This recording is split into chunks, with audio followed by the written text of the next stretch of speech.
less fun for you. Thanks for coming. If you don't mind, could you say good morning to my brother Hank? What you have to say is, good morning, Hank, it's Sunday. I know that it's not Sunday, but you have to imagine that it is, okay? 1, 2, 3.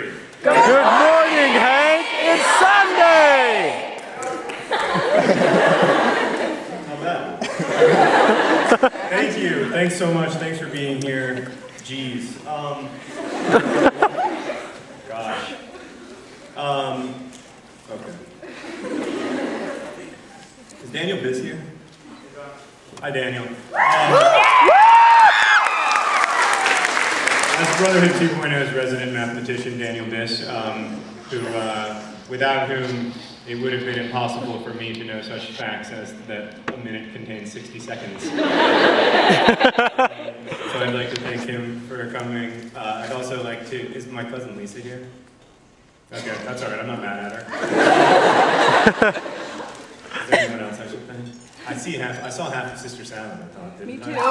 Yeah, I half of Sister Salmon. That's Liz. She runs a great video blog. The thing that I really want to say, the people I really want to say thanks to. Oh, also, if there's a seat next to you that and you're not in an aisle, scoot in because people come in late sometimes. Thanks. I know that it's annoying, but if you don't do it, okay. And the last thing that okay. I didn't expect there to be that many. I'm sorry. Okay. Now I feel bad. It's actually not that important. Probably no one's going to come. Okay, the last thing that I wanted to say is, can you raise your hand if you did not get a party blower? Sorry. I think we ran out.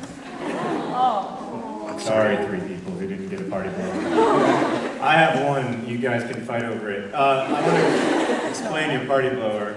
Raise your hand if you have not yet tried to utilize your party blower. It's like 4 people.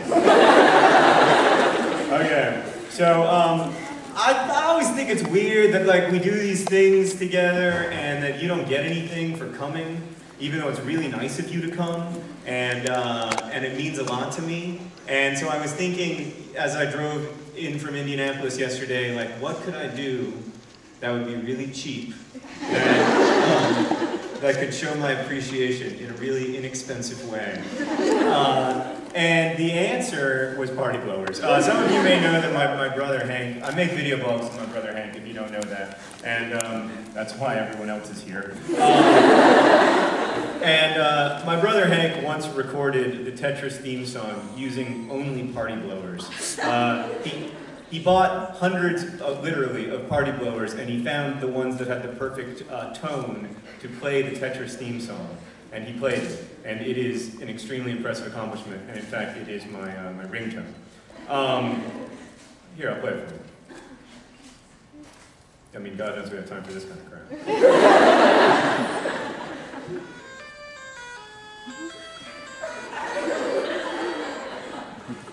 All party blowers.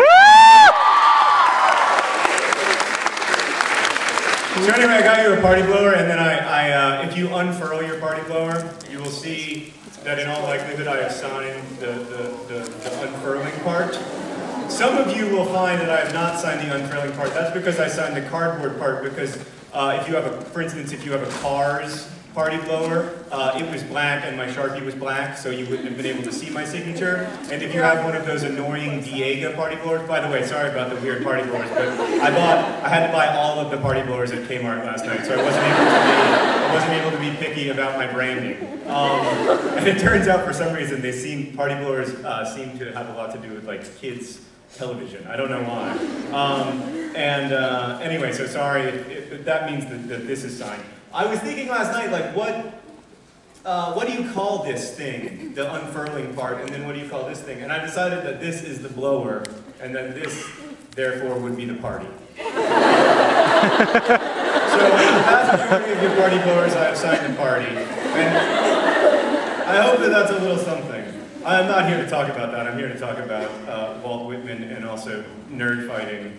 Oh, the people who watch the video blogs with my brother, we're called nerd fighters because we fight for nerd culture and intellectualism and generally to make the world suck less. And I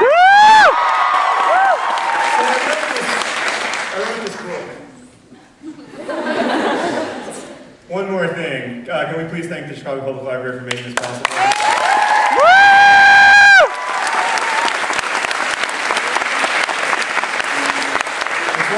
It's one of the best library systems in the country, and we are so lucky. And we are luckier still that they managed to do this despite repeated threats to eviscerate their budget. Public libraries are one of the things that I like most about being an American. I like that we come together as a community and we decide that a little bit of the stuff that would otherwise be ours, we are instead going to devote to creating places that are really for public knowledge and for public in the broadest sense, that anyone of any educational background can come into and learn almost anything that they want to learn about what we have collected information-wise over the last, 10 millennia.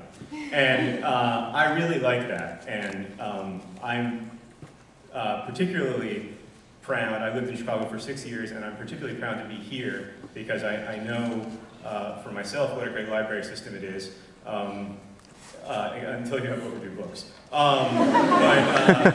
And how wonderful the librarians here are, and I can tell you guys that you are super lucky.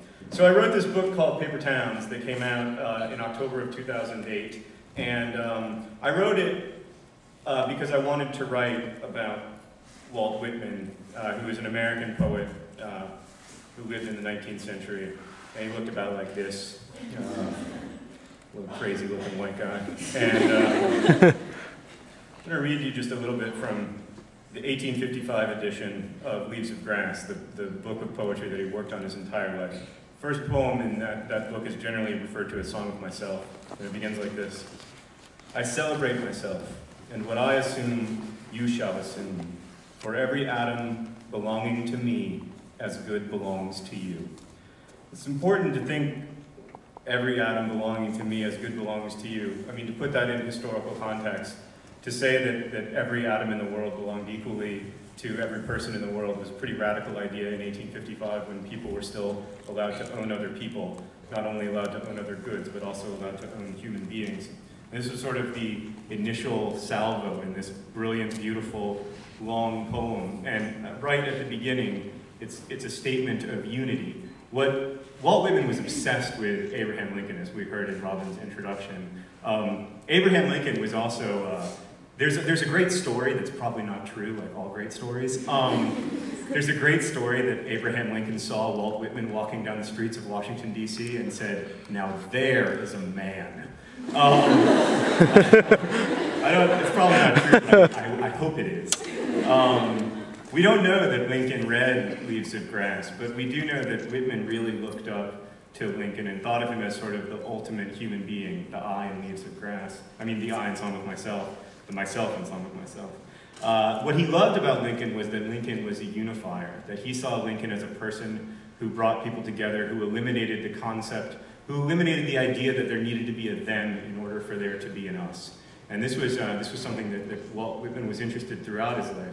And if you know anything about the work that I do with my brother on the internet or the books that I write, then you'll know that I'm also obsessed with this idea of how we're going to make an us without thems. Like how do we more broadly define what it means to be us? Like how do we find ways to be inclusive that don't require also being exclusive?